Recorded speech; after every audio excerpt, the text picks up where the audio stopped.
여러분 안녕하십니까? 뉴스라이브 문을 엽니다. 올해부터 서울시 초등학교 1, 2학년을 대상으로 숙제 없는 학교가 운영된다고 하죠. 객관식 시험을 폐지하는 중학교도 생긴다는데 아이들에게 어떤 순기능이 있을지 기대가 됩니다. 오늘도 많은 소식 준비했습니다. 1월 4일 뉴스라이브 지금부터 시작합니다. 오늘의 헤드라인입니다. 경로당을 이전시키고 그 자리에 청년 문화 공간을 조성하려 하자 경로당 회관들이 반대하고 있습니다. 용산 미군기지 이전과 함께 용산공원 부지 활용 계획들이 나오고 있는 가운데 용산구의회는 반발하고 있습니다. 용산 화상 경마장이 폐쇄되면서 1,500일 가까이 이어져온 반대 농성장이 오늘 오후 자진 철거됩니다. 어제 오후 마포구의 한 공사장에서 화재가 발생해 50여 분 만에 진압됐습니다. 인명피해는 없었습니다.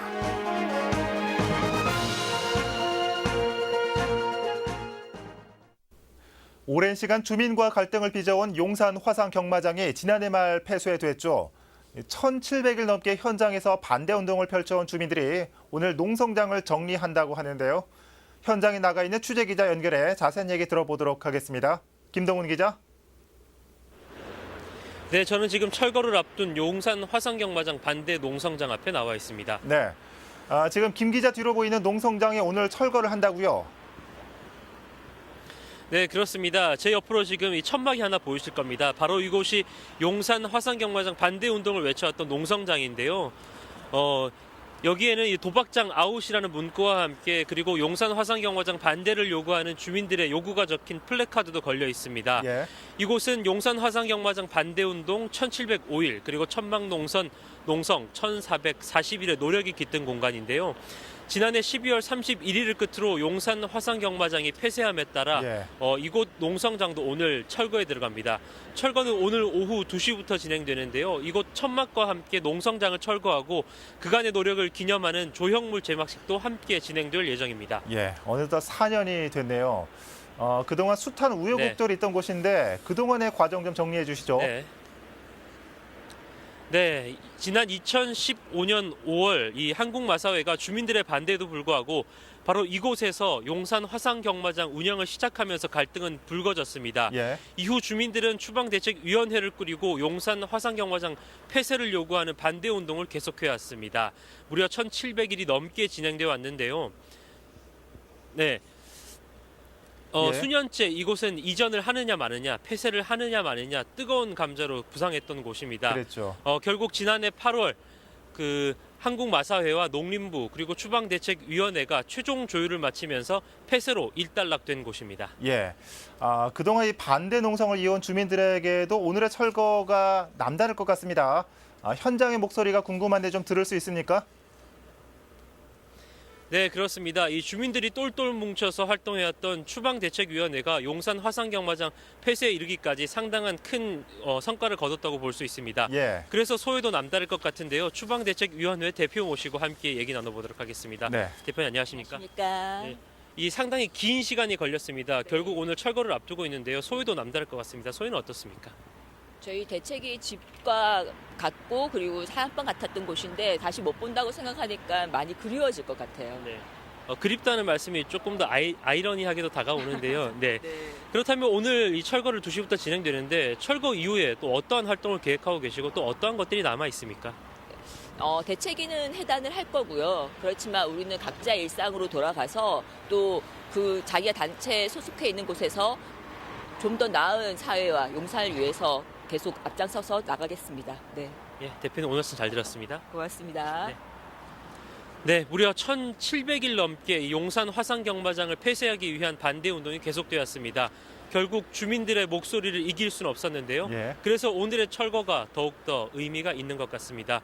지금까지 철거를 앞둔 용산 화상경마장 반대 농성장 앞에서 전해드렸습니다. 네, 김동훈 기자 수고했습니다. 이 주민 대표는 좀 그립다는 표현을 쓰셨는데 단순히 누가 이겼다 졌다를 떠나서 소위 법적으로 문제될 게 없는 사안에 주민 의견이 수렴된 것에 많은 의미가 있을 것 같습니다. 오늘 오후 철거를 앞둔 용산 화상경마장 농성장 연결해봤습니다.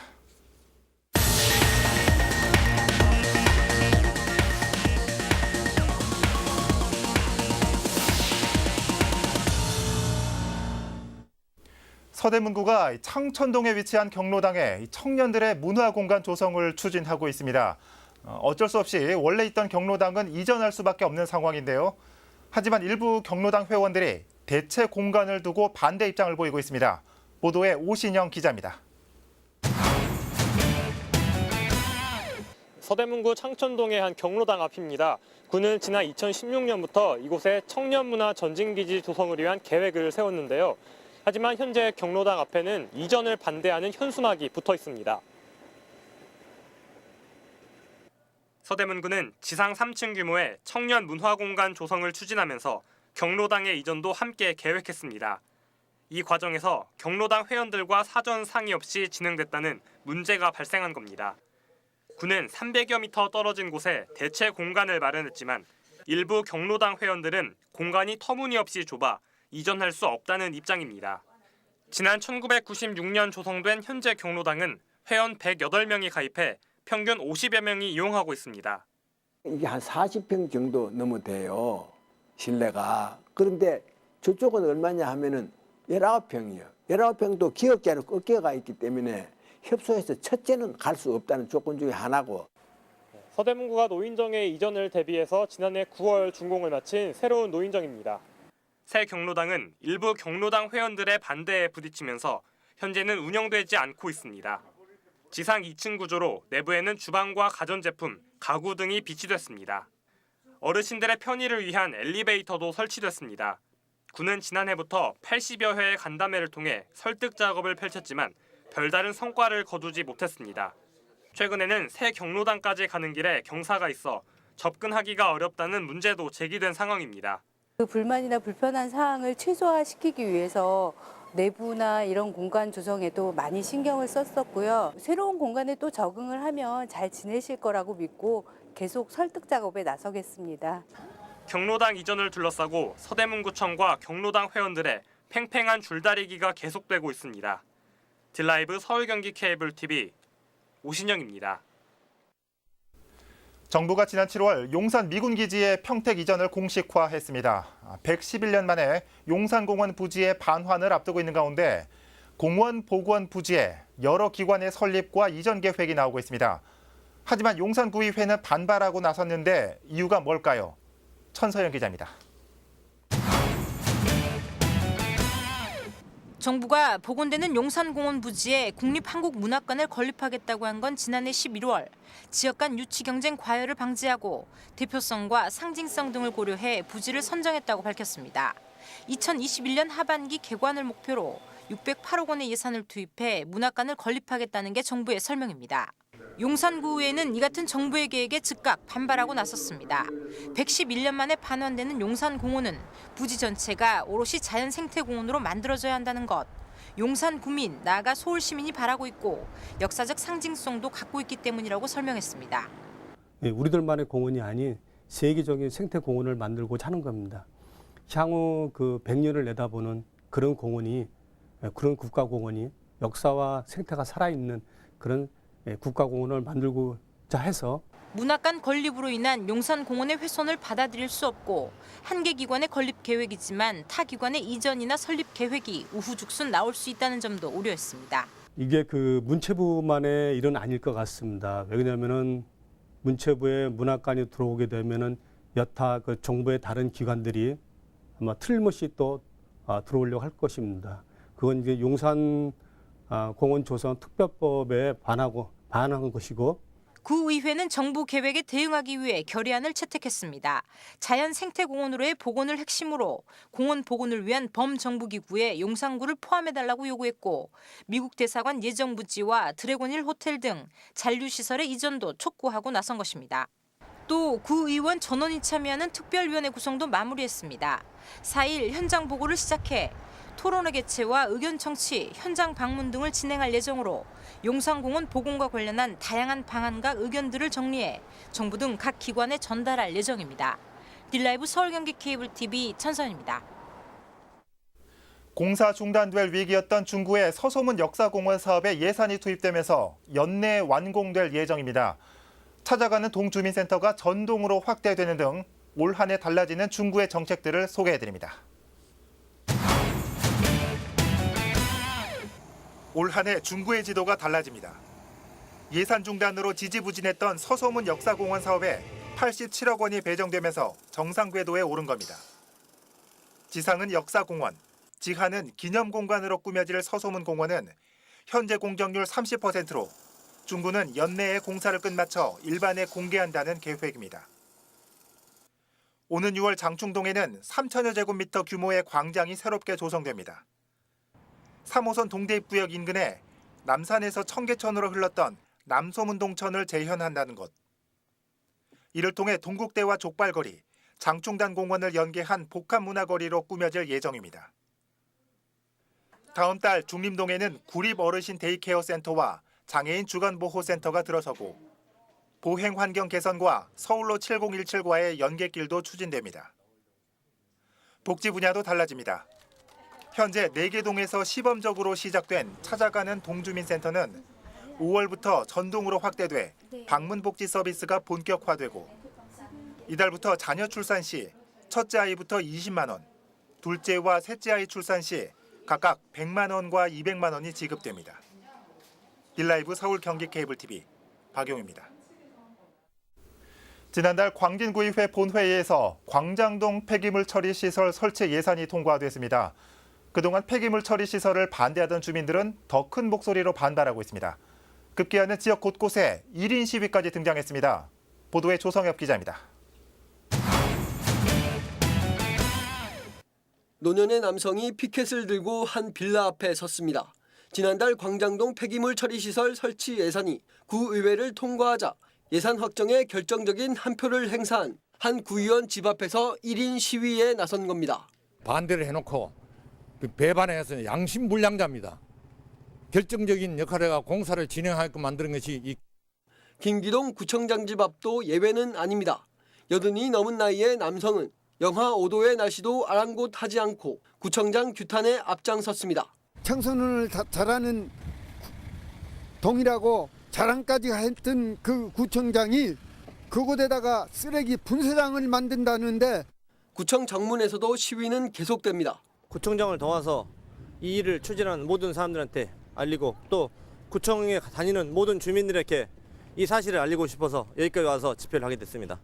이들의 목적은 단 하나, 광장동 폐기물 처리 시설 설치 계획을 철회하는 겁니다. 주민들은 폐기물 처리 시설이 청소년 수련관과 가까워 교육상 좋지 않고 소음과 분진 등 각종 피해가 잇따를 것이라 주장합니다. 광진구는 이 같은 주민 반대에 대해 이미 예산이 확정됐고 서울시 심의도 통과한 터라 애초 계획대로 올 상반기 중 공사를 강행할 예정이라 전했습니다.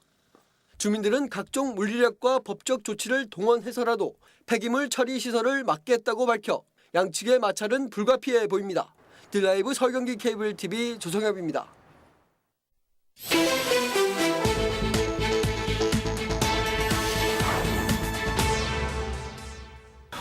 어제 오후 3시쯤 마포구 서교동의 한 웨딩홀 철거 현장에서 불이 났습니다. 인명피해는 없었지만 고소작업차 일부가 소실돼 소방서 추산 약 350만 원의 지산 피해가 발생했습니다. 소방당국은 웨딩홀 철거 현장에서 작업을 하던 중 불이 난 것으로 보고 있습니다. 어젯밤 11시쯤 강남구 신사동의 성수대교 남단 사거리에서 차량 추돌 사고가 발생했습니다. 이 사고로 차량 탑승자 오모 씨 등 3명이 경상을 입고 인근 병원으로 이송됐습니다. 어제 오전 10시 30분쯤 강남구 도곡동의 한 물류창고 사무실에서 불이 났습니다. 이 사고로 벽 일부가 그을리고 애완동물 매트 등이 불에 타 소방서 추산 약 600만 원의 지산 피해가 발생했습니다. 뉴스라이브 사건 사고였습니다.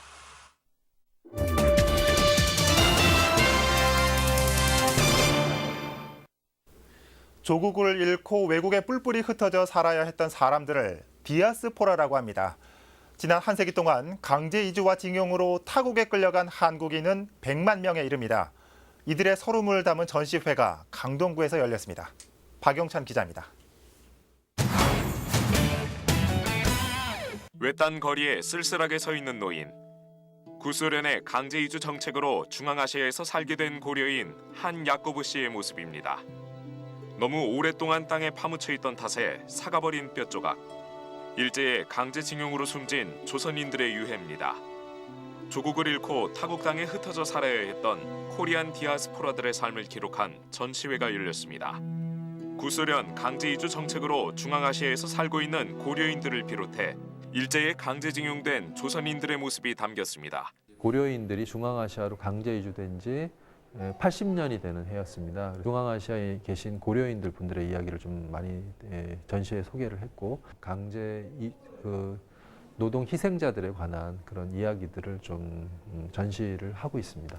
중앙아시아에서 극동 러시아, 일본 최북단 지역까지 외딴 타국 땅에서 힘겨운 삶을 이어온 이들의 모습은 숙연함을 자아냅니다. 그분들의 삶의 애환이나 이제 어려우셨던 부분들을 좀 잘 표현한 것 같아서 그 부분들이 참 인상 깊었고 19세기 말부터 일제 강점기까지 이국 땅으로 끌려나간 한국인은 100만여 명.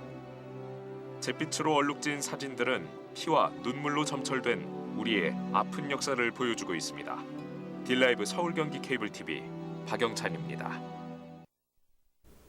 무술년 개의 해를 맞아 유기견들에 대한 관심도 높아지고 있습니다.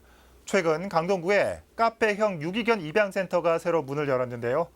도심 속에 위치해 접근성을 높였고 새로운 입양 방식으로 유기견 문제 해결에도 앞장서고 있습니다. 김동훈 기자입니다.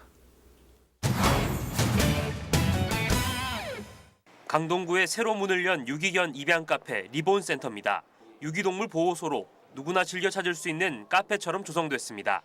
리본이라는 이름에는 입양을 통해 유기견이 새롭게 태어난다는 의미와 주인과 다시 묶어준다는 뜻도 함께 담고 있습니다.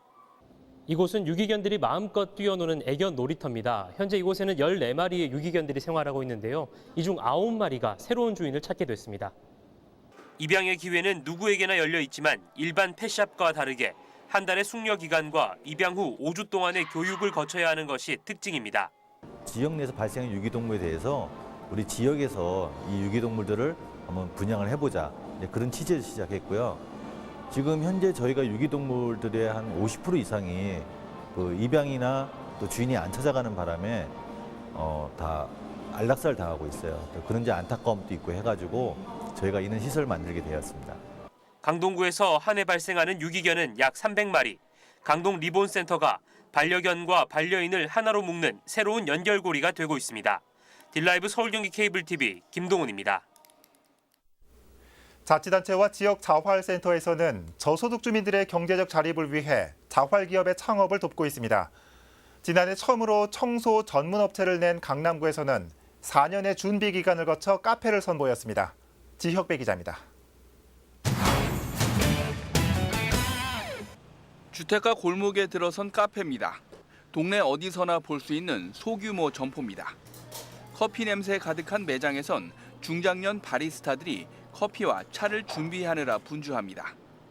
정부 지원에 의존하던 수급자 3명이 전문 기술과 영업 비법을 배우며 4년을 준비한 끝에 창업했습니다. 나이 먹은 사람들이 뭘 시작한다는 거는 쉽지 않아서 그래? 카페를 그냥 예쁘게 아담하게 해놓고 연세 드신 분들이 왔을 때 편안하게 쉬고 갈 수 있는 그런 공간을 한번 만들어 볼까? 카페는 창업을 위해 각종 행사에서 커피를 판매하며 푼푼히 모은 자금과 자치단체에서 지원받은 시설비와 보증금을 더해 마련했습니다. 메뉴로 공정무역 커피를 비롯해 손수 만든 생강과 레몬, 유자청까지 다양하게 준비했습니다. 수익금의 일부는 어려운 이웃을 돕는 데 사용합니다.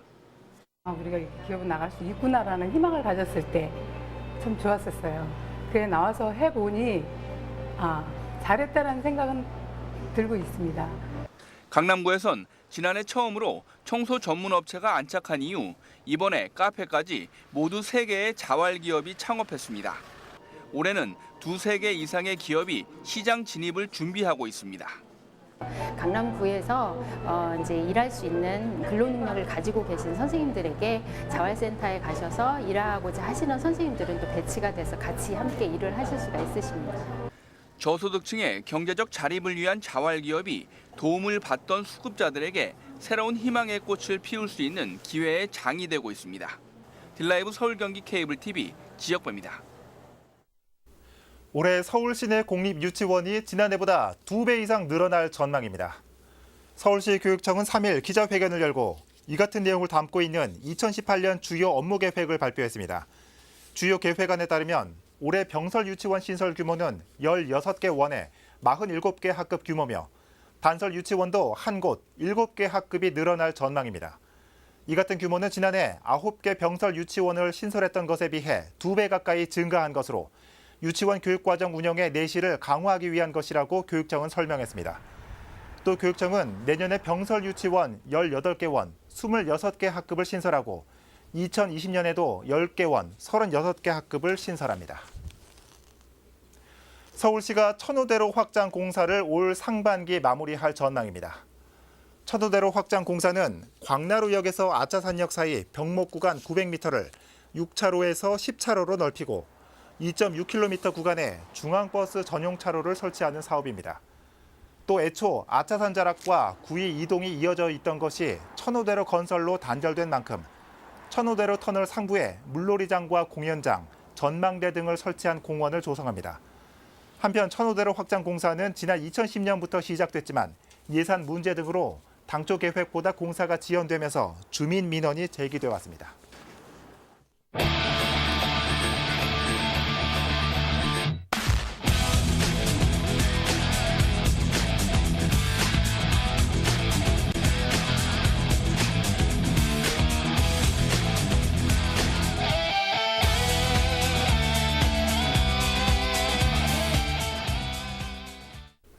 노인이 한 명 죽는 것은 도서관이 하나 사라지는 것과 같다는 말이 있죠. 지식은 넘쳐나지만 지혜는 부족한 요즘 사회에서 우리가 새겨야 할 말인 것 같습니다. 지혜의 깊이보다 지식의 양이 더 중요해진 지금, 지혜의 도서관은 40평에서 19평으로 줄어들었습니다. 뉴스라이브 마칩니다.